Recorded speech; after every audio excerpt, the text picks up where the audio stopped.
Salam olahraga ya.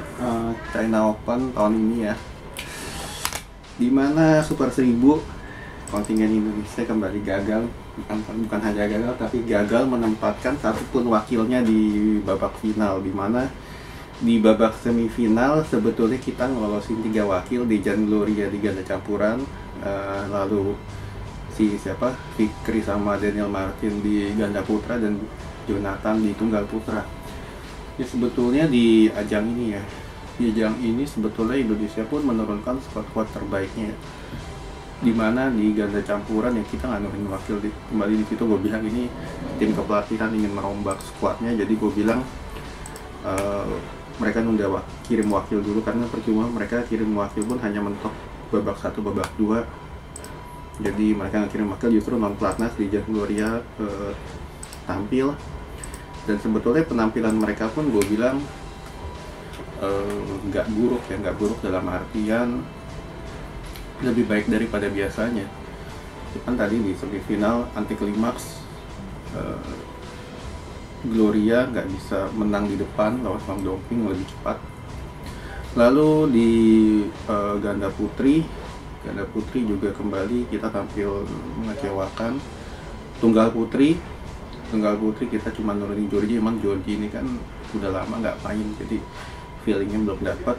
Lalu ganda putra kita nurunin 3 wakil aja, cuman Arkan Hendra udah kalah di babak pertama atau kedua, udah non pelatnas, dan kita turun 3 wakil. Fajarian kemarin sampai babak perempat final ya, gue bilang gue bingung juga kenapa ini duet masih dipertahanin ya, karena kita udah gak ngejar apa-apa lagi, dan ya mereka harus dirombak untuk ya bersanding dengan Yirema Rahmat. Gue bilang Yirema Rahmat ini juga harus dipecah ya, karena gue bilang penampilan mereka stagnan di level Super 100 dan perlu sosok kayak Fajar Marian ini untuk dampingin mereka. Karena sekarang kalau ibarat kita cuma punya 2 pasangan yang itu pun kalau gue bilang masih belum levelnya kita juara untuk Super 1000, karena ya Fikri Daniel dan Leo Bagas ini pasangan baru, cuman kita nggak boleh terlalu bergantung sama 2 pasangan ini. Kita harus punya minimal 4-5 pasangan, dan ya kalau Fajar dipasangin dengan Jere atau Rahmat dan sebaliknya Ria juga dipasangin dengan Jere atau Rahmat, kita punya 4 pasangan yang kalau bisa dibilang ini 4 pasangan kuat. Dan ini harus diterapkan di tahun ini, karena gue bilang sampai akhir tahun pun kita juga udah nggak ngejar apa-apa lagi kok, nggak perlu pertahanan sayang ranking segala macem lah. Karena ya gue bilang duet Fajar ini udah jenuh ya, mereka udah 10 tahun lebih, udah kebaca juga permainannya dan harus diberi penyegaran. Tunggal putra Ciko kalah sama Ginting ya, gue bilang Ciko selesai. Ginting kembali, kalau gue bilang masih belum menemukan permasalahannya dia ya, itu stamina. Kemarin di babak perempat final ya, kita lihat Kun Lafut set ketiga dia udah tahu Ginting ini staminanya lemah dan dia cuma main defense doang. Ginting frustrasi, justru gue bilang dengan frustrasinya Ginting ini dia gampang banget ditembus oleh Kun Lafut, dan itu terjadi kemarin di babak perempat final.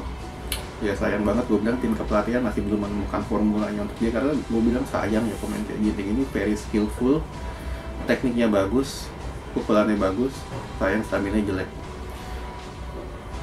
Ya semifinal Jonathan seorang diri tadi ketemu Weng Hong Yang, sedangkan masalah Jonathan ini gue bilang masih belum juga teratasi sepenuhnya, itu fokusnya dia, dimana dia ini kalau dia tampilnya ya nggak ada gangguan atau apa yang dia merasa enak, dia bisa juara. Tapi ketika dia mengalami gangguan di match yang seharusnya itu bisa diatasi, contohnya kayak Lindan ini berapa kali dia dicurangin kan, tapi dia bisa konsisten juga, di Cenlong lah juga sama, dia bisa fokus. Dan masalah Jonathan hanya di fokus doang, ini kalau gue bilang masih belum sepenuhnya dibenahi, walaupun dari tahun ke tahun mulai membaik, tapi sayang sedikit lagi ya kalau gue bilang ini masalah fokusnya dia kembali harus dibenahi, dimana ketika dia bermain, ketika dia mengalami gangguan itu harus diatasi. Kan tadi sempat poin 14-11 di set pertama itu yang agak buat dia kepikiran, dan ini yang kalau gue bilang perlu diatasi kalau dia ingin menjadi ranking 1 dunia, karena ini udah punya segalanya untuk bisa jadi ranking 1 dunia. Dia punya stamina, dia punya pukulan, dia punya rally, cuman ketenangan itu yang kalau gue bilang harus diatasi. Ya permasalahan emosi sebetulnya fokus ya, itu sempat dialami oleh Axelsen juga beberapa tahun belakangan, dia bisa atasi, dan Jonathan harus bisa ngatasin itu, karena secara skill dia udah aura semua, dia udah bersanding sama Axelsen, cuman dari segi fokus yang kalau gue bilang masih perlu diperbaiki lagi. Oke.